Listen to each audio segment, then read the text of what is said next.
Hey guys, Sean here with you.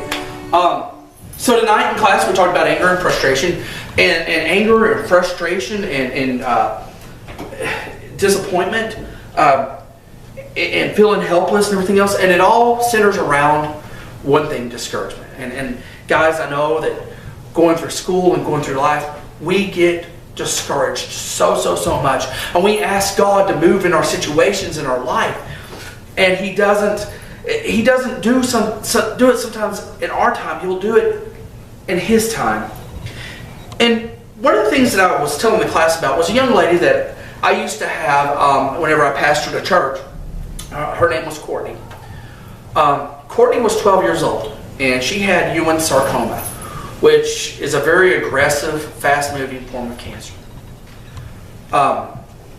She was my son's girlfriend.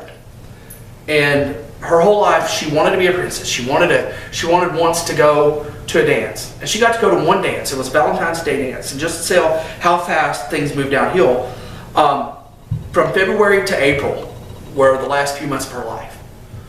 And whenever this young girl went to Children's Hospital for the last time, they told her that the cancer had gone even more aggressive and had moved from her her regions of her body into her brains and her heart, into her brain and her heart and lungs. And this little girl, instead of crying, instead of getting angry with God, instead of giving up right then and there, she looked at the doctor. She said, "That's okay." She went and she took all of her money and had us buy Bibles. Now, this little 12-year-old girl who was sicker than 3/4 of the kids at Children's Hospital was walking around witnessing, laying hands on the sick and praying for them. We sent Bibles 27 times around the world because of this little girl, and because of her faith, and because her ability to stand.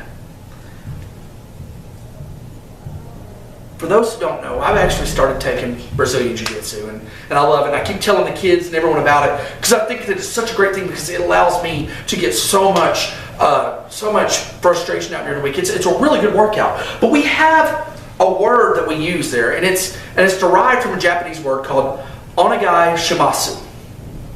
And onegai shimasu in Jiu-Jitsu has been shortened to us, O-S-S. And it's not pronounced os or us, it's us, U-S-S, us.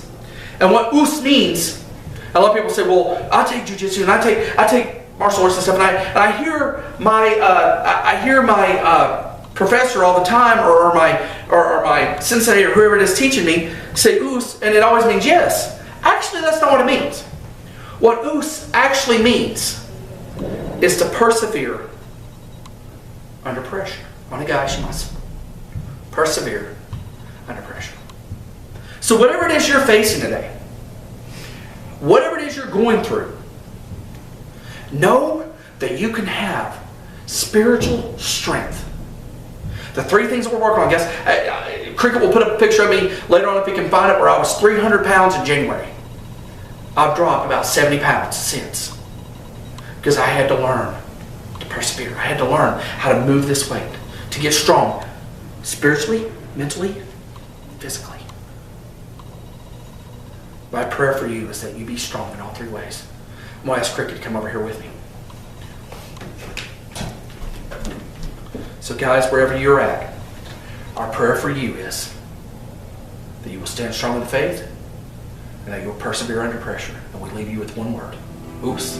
Us. Us. Us.